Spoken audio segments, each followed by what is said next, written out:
Saludos compañeros y profesor, también estudiantes de la Universidad Senfotec. Mi nombre es Daniel Benavides y mi grupo también está conformado por José Alexander Sánchez y Derek Hampton para el curso de Administración de Proyectos 2.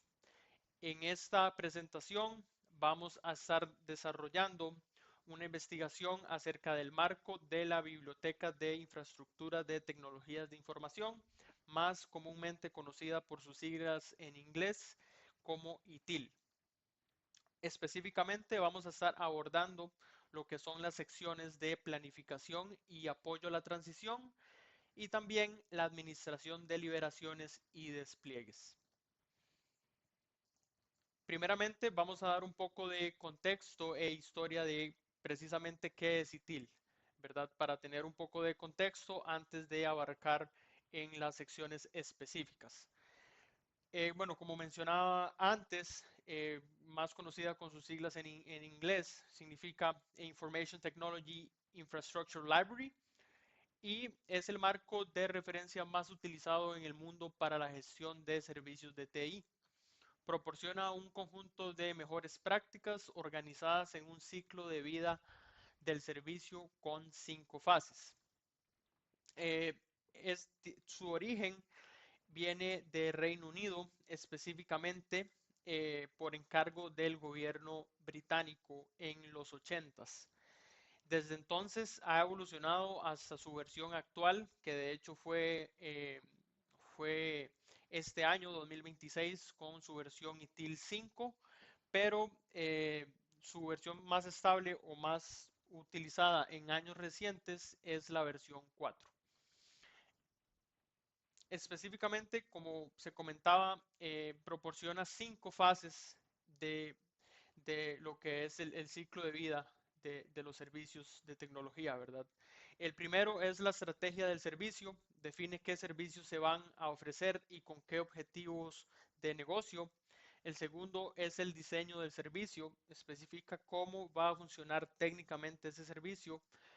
El tercero, y aquí es donde vamos a enfocarnos primeramente, es la transición del servicio, es el puente entre el diseño y la operación real, en donde los proyectos de la implementación tecnológica cobran vida.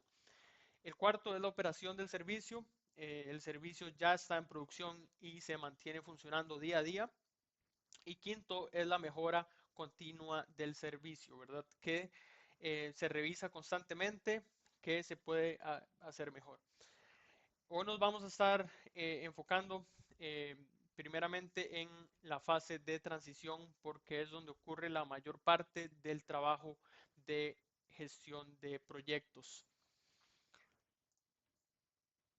Bueno, como comentaba también antes, ¿verdad? El objetivo específico, al menos de esta fase, es coordinar todos los recursos y actividades necesarias para llevar una transición de servicio a producción de manera exitosa, cumpliendo con los objetivos de tiempo, costo y calidad definidos. Y en esta fase también, digamos que tenemos subfases, ¿verdad?, que componen esta sección y, y bueno, primeramente, ¿verdad? El proceso es responsable de coordinar todos los recursos y actividades y esfuerzos necesarios para llevar a cabo la transición. Eh, ¿Verdad? Para conocer un poco más, ¿verdad? La definición que tenemos aquí es que el proceso busca garantizar que los requisitos del diseño del servicio se hagan realidad en la operación, controlando los riesgos de fallo e interrupción en el camino. En términos de administración de proyectos, podríamos compararlos con el plan de gestión del proyecto, del PMBOK, que también, ¿verdad?, es el documento y el proceso maestro que da coherencia a, estos, a estas fases. Para entrar un poco más en detalle, ¿verdad? ¿Cómo se ejecuta este proceso? ITIL lo divide en 6 subetapas o subprocesos concretos que los tienen aquí en pantalla y que vamos a comentar un poco más a detalle para poder comprender. La primera es la definición de la estrategia de transición. aquí se establece el marco global, las políticas, los estándares, las herramientas que se van a usar. Es donde se elabora el plan general de transición, con los recursos, los plazos y los criterios de éxito del proyecto. La segunda es la planificación detallada. Se elaboran los planes específicos para cada componente, plan de pruebas, plan de capacitación, plan de comunicación, plan de riesgos y el plan de retorno o rollback si algo sale mal. La tercera es la coordinación de recursos. Aquí se asignan y se gestionan todos los recursos, el personal, los entornos tecnológicos, los presupuestos, los proveedores externos. Es el día a día del gestor del proyecto durante la eh, ejecución. La cuarta es la gestión del presupuesto. Se estima y se aprueba y se controla el gasto de la transición. Incluye reportes periódicos y la justificación de cualquier tipo de desviación. La quinta es el monitoreo y reporte del progreso.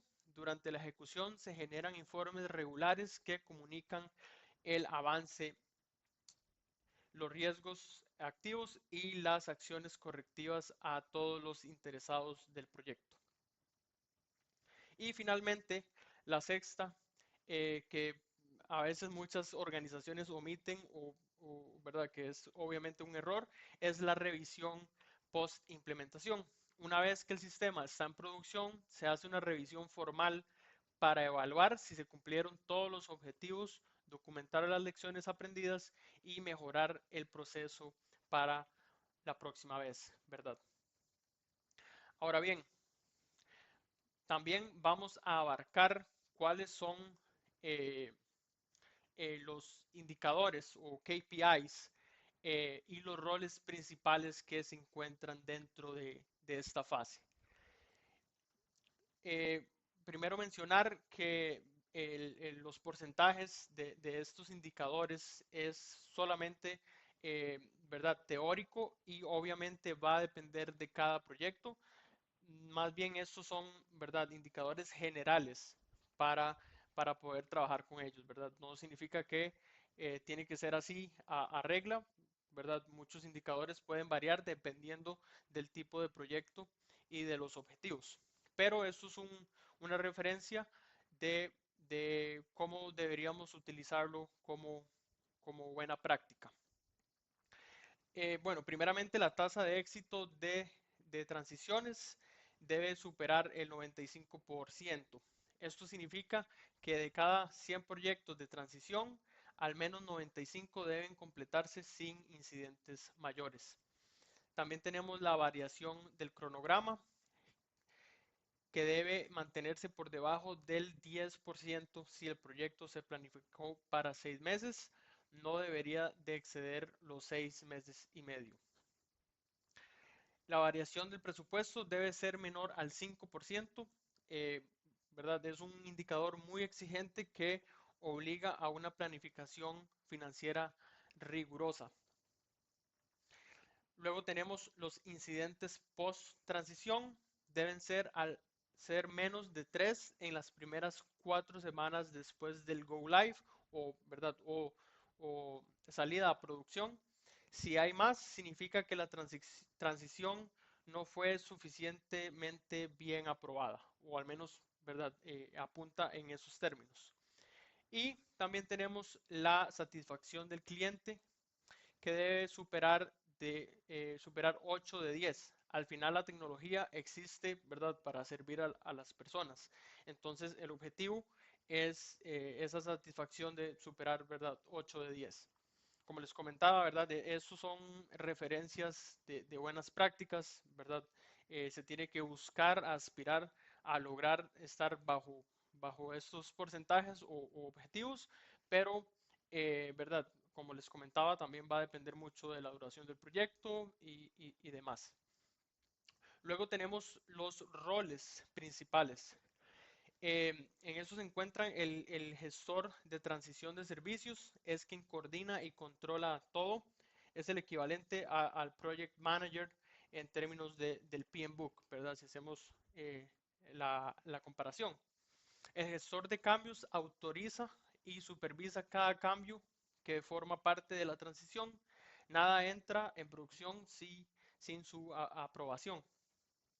El gestor de configuración mantiene actualizado el inventario de todos los activos tecnológicos involucrados, lo que se conoce como CMDB. El gestor de liberaciones planifica y ejecuta los despliegues técnicos concretos, que es precisamente el siguiente proceso que también vamos a estar abarcando y mi compañero va a dar más información al respecto. También tenemos el equipo de pruebas que valida que todo funcione correctamente antes de llegar a producción. Y por último, tenemos el gestor de conocimiento que asegura que la documentación quede actualizada para que el equipo de operaciones pueda mantener el servicio sin depender de los desarrolladores. Con esto concluyo la parte de planificación y apoyo a la transición. ¿Verdad? Hemos visto que ITIL importa como marco de gestión de proyectos o precisamente, ¿verdad? Esa es su mayor objetivo. Eh, y las 6 etapas que lo componen, ¿verdad? Tienen su propia profundidad y sus propios detalles que, ¿verdad? A la hora de llevar un proyecto a cabo se tienen que tener en consideración. Ahora bien, le cedo la palabra a mi compañero, a quien continuará con la administración de liberaciones y despliegues. Y compañeros, a mí me corresponde explicar la parte de administración de liberaciones y despliegues, o lo que es la parte de Release and Deployment Management para la parte ITIL, bueno, de ITIL, haciendo como tal vez una introducción previa antes de comenzar a explicar las diferentes secciones. Bueno, en esta sección vamos a explicar lo que es el proceso de administración de liberaciones de despliegues dentro de lo que es el marco ITIL, el cual forma parte de la fase de transición de servicios. Cuando hablamos de transición de servicios, nos referimos normalmente en que los cambios o nuevas funcionalidades pasan desde un entorno de desarrollo hacia el entorno productivo, donde los usuarios finales, ¿verdad?, interactúan con el sistema. Y es donde entra este proceso eh, que ya nosotros no únicamente se trata de, no se puede ver como simplemente subir cambios, sino hacerlo de forma controlada, planificada y segura. La importancia de esto radica en que cualquier error en producción, en cualquier negocio, en cualquier empresa, puede generar impactos importantes en la operación del negocio o de la empresa. Por eso este proceso busca asegurar que los cambios se implementen con calidad, minimizando riesgos y garantizando la continuidad del servicio. Ahora bien, pasamos a la parte de qué es y por qué es importante, ¿verdad? Bueno, la administración de liberaciones y despliegues es el proceso encargado de planificar, coordinar y controlar cómo los cambios tecnológicos pasan a producción, ¿verdad? Esto incluye definir cuándo se liberan, cómo se implementan y bajo qué condiciones se validan. No se trata de ejecutar solo un cambio o verlo como ejecutar un cambio, sino de asegurar que ese cambio cumpla con estándares de calidad y que esté correctamente probado y que exista un control sobre la implementación que se está dando, ¿verdad? Ahora bien, ¿por qué es importante? En primer lugar, bueno, porque reduce, como vemos en la presentación, vemos que ayuda a reducir errores en producción, ya que los cambios pasan por variaciones previas. También minimiza errores, bueno, perdón, riesgos operativos, posibles errores y que se traducen o se transforman en riesgos operativos, ya que se implementan bajo condiciones controladas. Ayuda a garantizar la continuidad del servicio, por supuesto, y evitando interrupciones que puedan afectar a los usuarios y por ende a la operativa como tal. Finalmente, asegura que las entregas sean confiables y consistentes. Por dar un ejemplo, no sé, en un caso como el sector de la salud, donde falla un sistema, la falla en un sistema puede impactar directamente la atención de los pacientes, es sumamente a priori, ¿verdad?, que se maneje de esta manera cualquier cambio. Tipos de liberación. Vemos que se puede hacer una síntesis en tres tipos de liberación, lo que es el mayor, menor y emergencia. Dentro de la gestión de liberaciones, no todos los cambios se la manejan, por supuesto que de la misma manera, pero ITIL los clasifica según un impacto y una urgencia. Tenemos el que es el cambio mayor, donde corresponden cambios significativos, como la implementación de nuevas funcionalidades, módulos completos o inclusive sistemas completos. Esto, por supuesto, que para esto se requiere una planificación más rigurosa, pruebas más exhaustivas y coordinación entre diferentes equipos, ¿verdad? Porque son cambios más delicados, más sensibles y que pueden generar mayor impacto si no se realizan de manera correcta. Lo que es la liberación menor, son cambios más pequeñitos para mejoras o que se le conocen como gaps para solucionar a veces gaps por medio de parches. Son ajustes que tienen un menor impacto en el sistema o en los sistemas.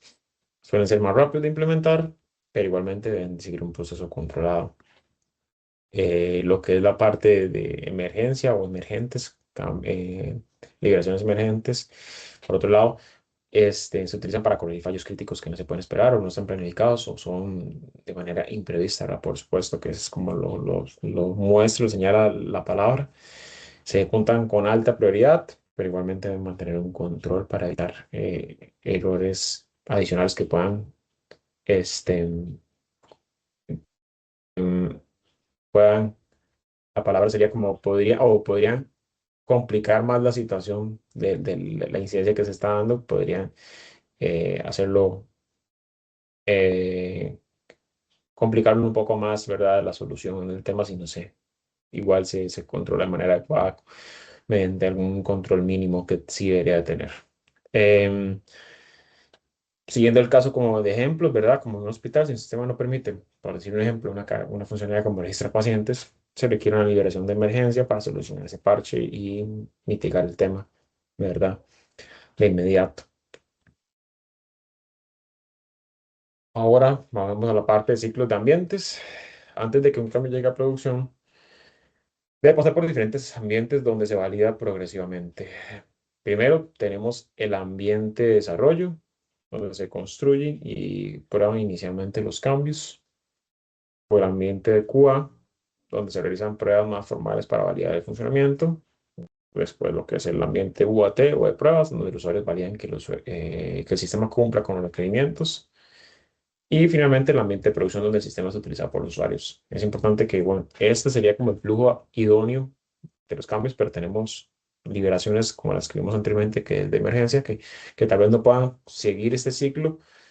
Sí puedan pasar por alguno de ellos, pero no, tal vez no por todo el ciclo, depende de las circunstancias y la situación y el tipo de liberación. Eh, por supuesto que permite detectar errores, el tema de los ciclos, en etapas tempranas, evitando que lleguen a producción, antes de que lleguen a producción. Cada ambiente actúa como un filtro de calidad, es lo que se puede ver de esa manera. El objetivo principal del ciclo de ambientes es reducir, en síntesis, errores o la mayoría de errores que se puedan antes de que llegue a producción. Y lo que es estrategia de despliegue, como pasa en lo que mencionaba, de los ciclos de ambientes, en los que es idóneo tener un flujo consecuente, también la mayoría de organizaciones es idóneo que se manejen estrategias de despliegue. No en todas las organizaciones tienen la capacidad de manejarlo de esa manera, porque se también implica un mayor esfuerzo, una mayor organización, un mayor grupo de recursos, de grupo de equipo de trabajo. Entonces, pero en la buena práctica se recomienda que se manejen con estrategias de despliegue que permitan implementar cambios en producción de forma controlada y reducción de riesgos. ¿Cuáles son? Tenemos el despliegue canario, que existe, que es el amarillo, la que consiste en liberar un grupo pequeño de usuarios. Eso permite validar su comportamiento antes de desplegarlo completamente. Si ocurre un error, el impacto es limitado o se hizo de manera controlada antes de que se despegara en todo el resto de los usuarios. El blue-green, el azulito, ¿verdad? Se utiliza dos ambientes idénticos, uno está en uso, donde están todos los usuarios, y el otro se actualiza con una nueva versión. luego se hace un cambio de tráfico para que todos los usuarios comiencen a utilizar la nueva versión. Este, y en caso de que sea una situación, volver a hacer rollback o regresar el tráfico hacia donde está la antigua versión y que todo se vuelva a normalizar hasta volver a ya solucionarse lo que está en el ambiente actualizado. Y en el despliegue por fases consiste en implementar el cambio de forma gradual por segmentos o grupos de usuarios. Esto reduce el tiempo, el de impacto inicial y permite monitorear el comportamiento progresivamente. Y un tipo de estrategia, pero es más como enfocada a mitigar esas situaciones, es el rollback, que permite revertir rápidamente una versión anterior en caso de error. Es un estándar de control que es, todo cambio debería de tenerlo, una medida de rollback para hacer una, una restauración en caso de una situación antes de que se dé cualquier inconveniente. Clave para garantizar la continuidad de cualquier servicio o operación. Todas estas estrategias tienen un objetivo en común: controlar y reducir el riesgo en producción. En entornos críticos, como por el caso que estaba poniendo de ejemplo, de un hospital, donde una falla puede, perdón, afectar directamente a los pacientes. Estas estrategias se vuelven fundamentales y a priori para cualquier negocio. En conclusión, lo que es la parte de administración de liberaciones y despliegues es un proceso clave dentro del marco de ITIL. Permite gestionar los cambios de forma controlada, asegurando que se implementen con calidad y control. Y además, por supuesto, que contribuye directamente a la reducción de riesgos, la continuidad del servicio y la entrega de valor al negocio. Eh, Ok, ahora vamos a hablar un poco acerca de lo que son los casos de estudio o casos prácticos. El primero en este caso es el ICE. Para dar un poco de contexto, el ICE es una institución crítica de telefonía y electricidad costarricense. Y bueno, a nivel de Costa Rica, por la naturaleza de su negocio, básicamente la infraestructura de TI del ICE es bueno, la columna vertebral de servicios esenciales para los ciudadanos costarricenses. A nivel interno, la organización debía dar soporte tecnológico a más de 10.000 usuarios distribuidos en múltiples áreas geográficas y múltiples áreas operativas. Y bueno, para hablar un poco acerca del problema principal que enfrentaba Leasing alrededor del año 2007, básicamente enfrentaba un desafío organizativo severo, producto básicamente de su propio crecimiento inorgánico, e integración desorganizada de TI. La institución básicamente había integrado diversos grupos de TI provenientes de múltiples dependencias y bueno, todos destinados a brindar soporte al sector comercial. Sin embargo, como se mencionó, al carecer de un proceso formal de planificación y apoyo a la transición, pues resultó en una mezcla de metodologías dispares, desorganizadas, crecimiento inorgánico, como lo mencioné, y demás problemas, ¿verdad? Algunos de los síntomas o problemas a causa de esta situación fue los procesos informales, en este caso. La mayoría de procesos y solicitudes se realizaban por correo y no por medio de, por ejemplo, una mesa de servicio, que es una de las prácticas recomendadas, ¿verdad? También teníamos duplicidad de funciones entre los equipos técnicos, desequilibrio en las cargas de trabajo entre dichos equipos y, bueno, un gasto operativo insostenible. A nivel de lo que se realizó o la estrategia que se siguió para resolver ese problema, básicamente, bueno, fue un enfoque metódico basado en ITIL, en este caso. Y a nivel de acciones clave, tenemos, bueno, que la administración de TI del ICE pues decidió capacitar y certificar a su personal en ITIL, en las prácticas de ITIL. También la implementación de Aranda Software, dentro del cual se incluía Aranda Service Desk, Aranda Dashboard y Aranda CNDB.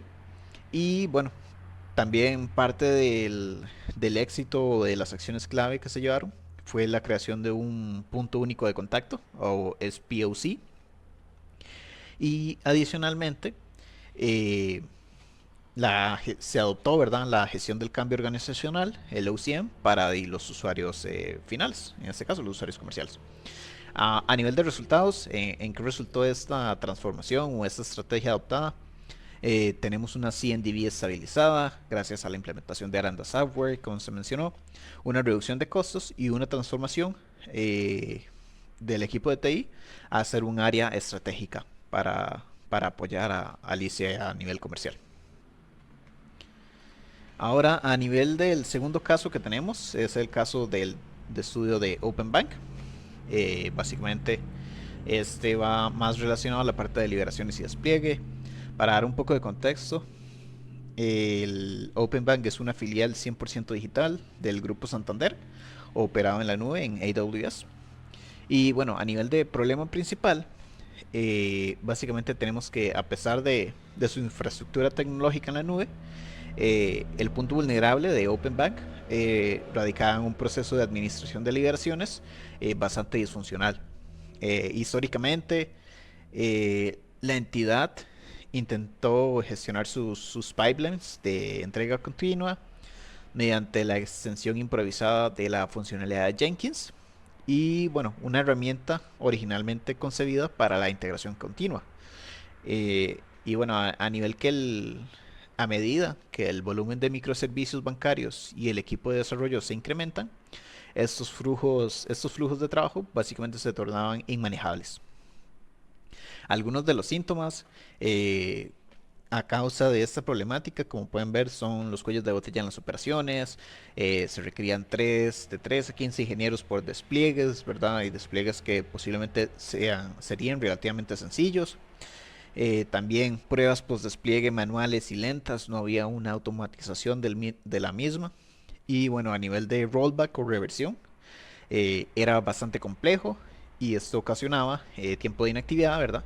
En caso de que se requiriera hacer un rollback, ya sea por un cambio fallido o algún tipo de actualización que tal vez salió mal y se necesitaba devolverse a un estado anterior. A nivel de la estrategia, bueno, básicamente en este caso OpenBank adoptó la automatización mediante el Blue-Green Deployment usando Harness. Y algunas de las secciones claves en este caso fue, bueno, la clonación, ¿verdad? Que es un poco de lo que nos habla Blue-Green Deployment, que tenemos el tráfico en ambiente activo, en este caso Blue, y el despliegue en el inactivo. Básicamente se realizan las validaciones seguras, pruebas rigurosas en el ambiente inactivo, en el ambiente green, sin afectar a los clientes. Una vez se realizaba esta validación y las demás pruebas de sanidad, ¿verdad? De QA, se realizaba un cambio rápido en el enrutamiento del tráfico hacia el ambiente green. Esto resultaba en que los cambios, bueno, rápidamente eran desplegados, ¿verdad? A nivel de producción. Y como resultados, básicamente a causa de esta estrategia adoptada y estas acciones claves tomadas, bueno, se dio que a partir de ahora tenían despliegues diarios seguros, tenían una reversión automática, lo que se conoce como fast rollback, gracias a esta estrategia de Blue-Green Deployment que ellos adoptaron, en comparación a su estrategia un poco más manual anteriormente. Y bueno, ya para concluir esta presentación, a nivel de conclusiones, bueno, tenemos que la transición correcta garantiza implementaciones predecibles y de bajo riesgo. En este caso, como se pudo ver en el ICE, ¿verdad? Una correcta opción de la transición, de la práctica de transición, ayudó significativamente a la institución. También modelos estructurados ayudan a eliminar duplicidad y optimizan los presupuestos. Nuevamente refiriéndome al caso del ICE, como se pudo notar. Gracias a ese modelo implementado, pues se optimizaron los presupuestos y se disminuyeron cargas de trabajo y duplicidad de funciones. También separar ambientes y exigir criterios de aceptación formales evita desastres en producción. Esto a la hora de despliegues y liberaciones, ¿verdad? Y bueno, estrategias como lo son Canary, Blue-Green y rollbacks automáticos aseguran agilidad. En este caso para, bueno, implementar cambios, deshacer esos cambios o básicamente volver a un estado anterior en caso de que los cambios no hayan salido bien o haya algún bug o alguna imprevisto, el cual necesite pues retrasar ese cambio y hacerlo de una forma automática, segura y básicamente ágil, asegurando el mínimo impacto a la organización.